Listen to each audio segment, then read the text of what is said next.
नमस्ते प्रणाम, मैं राज पांडे और आप देख रहे हैं एनएमडी न्यूज।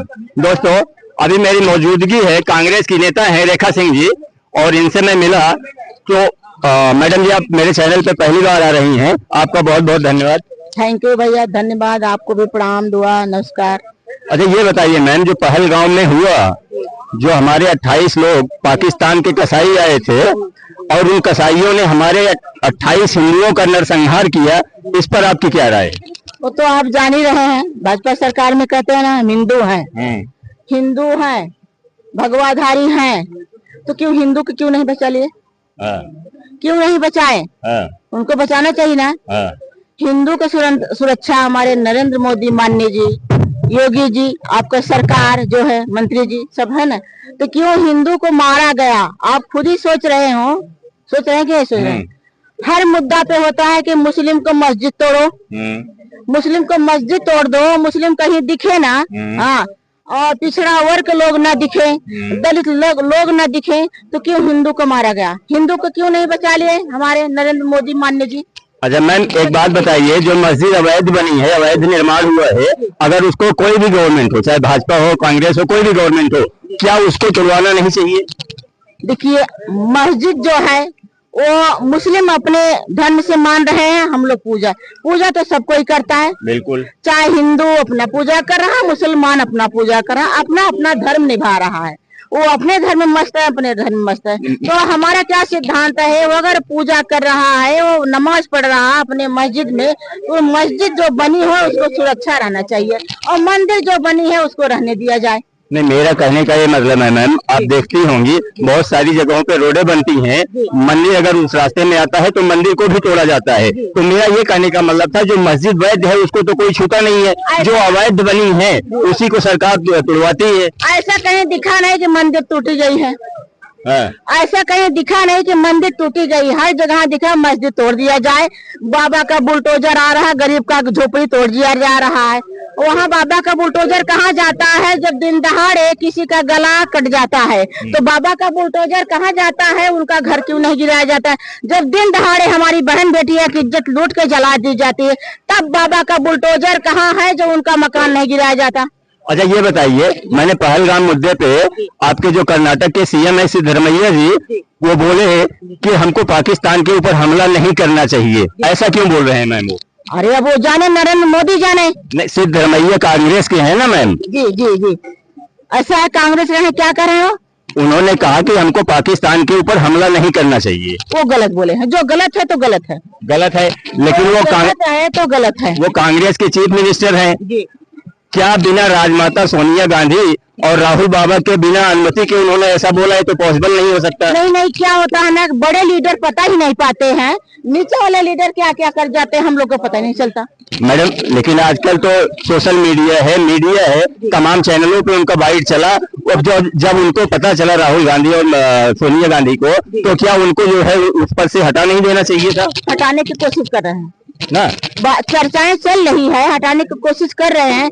जो वो बोले हैं ऐसा नहीं बोलना चाहिए, लेकिन जो ये हुआ है बहुत गलत हुआ है, ऐसा नहीं होना चाहिए। मैम, एक कांग्रेस के और लीडर हैं, शायद आप जानती होंगी, महाराष्ट्र के हैं, विजय मुंगटीवार उनका नाम है, जो विपक्षी नेता भी थे विधानसभा में। उन्होंने कहा कि जो आतंकवादी आए थे उनके पास इतना समय थोड़ी था कि वो धर्म पूछकर किसी को गोली मारते। पहले से प्लान किया गया था ना, पहले से हम किसी के यहाँ घर जाएंगे तो पहले प्लान करके जाएंगे कि हम इनके यहाँ जा रहे हैं, मीठा लेके जाना है कि समय देना है, पहले से उनका प्लान था। मेन मुद्दा की बात है।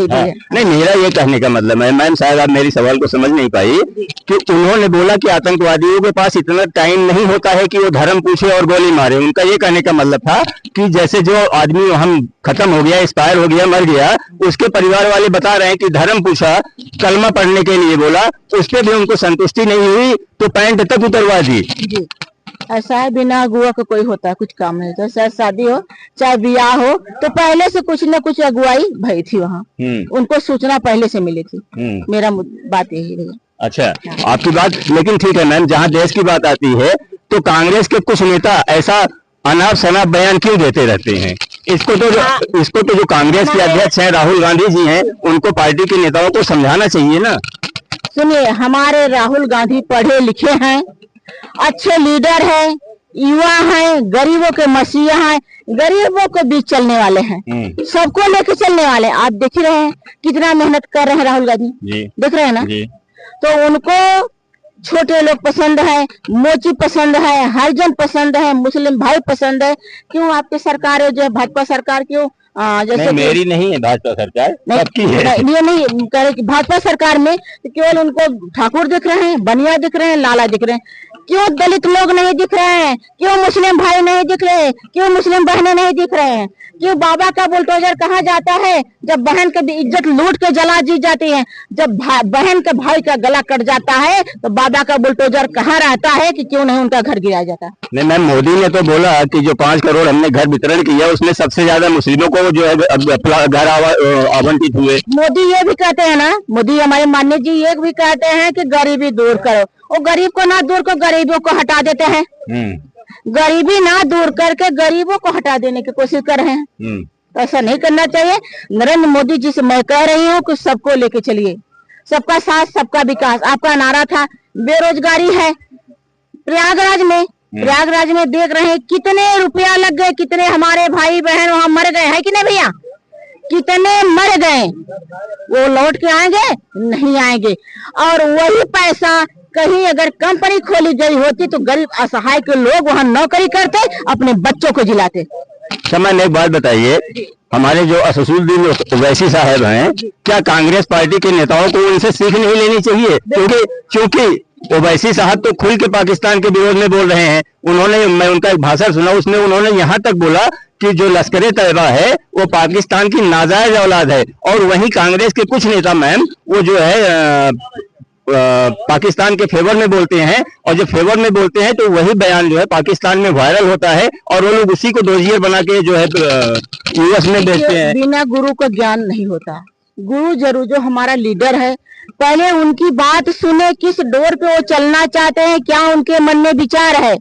अपने मन से जो करता है वो कामयाबी नहीं होता। बहुत सारे लोग हैं कि अपने मन से उछाल मानते हैं, तो उनको नहीं मानना चाहिए, उनको सीखना चाहिए। अच्छा मैम एक बात बताइए, पाकिस्तान के ऊपर क्या हमला होना चाहिए कि नहीं होना चाहिए? अरे पाकिस्तान के ऊपर क्यों हमला होना चाहिए? नहीं होना चाहिए। नहीं होना चाहिए? नहीं। क्यों? उन्होंने हमारे 28 लोगों को मार दिया और उनके ऊपर कोई कार्रवाई ना हो। मेरा ये कहना है कि जैसे पाकिस्तान लोग हिंदू को छोड़ दिए ना, मुस्लिम को छोड़े कि ये इनका खतना हुआ कि नहीं हुआ, और मार दिए। तो वो क्या वो दिख रहे थे? उनको हिंदू भाई दिख रहे थे, मुस्लिम नहीं दिख रहे थे? नहीं, मुस्लिम दिख रहे थे इसीलिए तो मुस्लिमों को छोड़ दिया। वो उनके अंदर जान थी, मुस्लिम के अंदर, वो अपना उनको माने, उनको छोड़ दिए, हिंदू भाई को मार दिए। तो भाजपा सरकार से पूछिए, नरेंद्र मोदी से पूछिए, योगी जी से पूछिए कि ऐसा क्यों हुआ?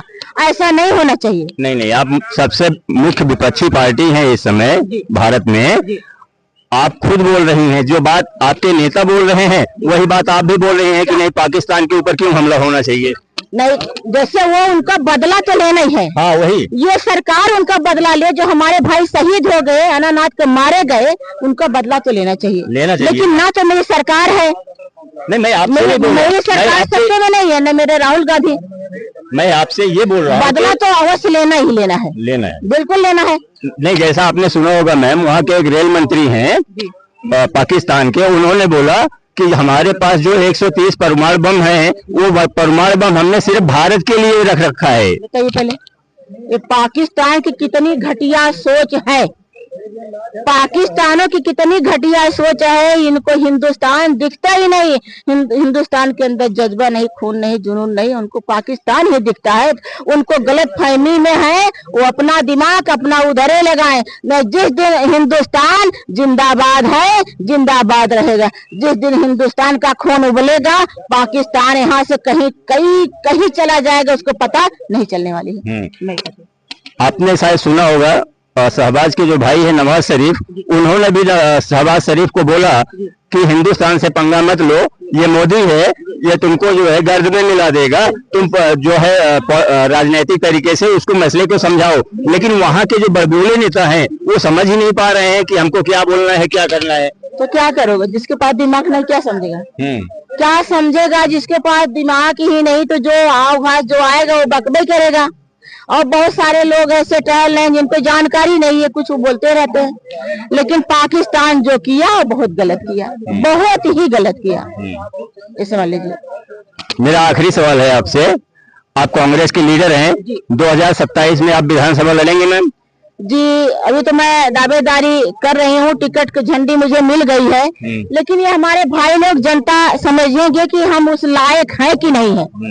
अगर टिकट दे देता है तो मैं अपने भाइयों से ये एक शब्द कहना चाहती हूँ कि भैया मेरे कृष्ण बन जाओ, मैं द्रौपदी बनने के लिए और मुझे 3 मुद्दे पे काम करना है। पहले बेरोजगारी जो है, पढ़े पढ़े लिख लिख के भाई हमारे घूम रहे हैं, उनके लिए मेरे मन में कुछ विचार आए हैं।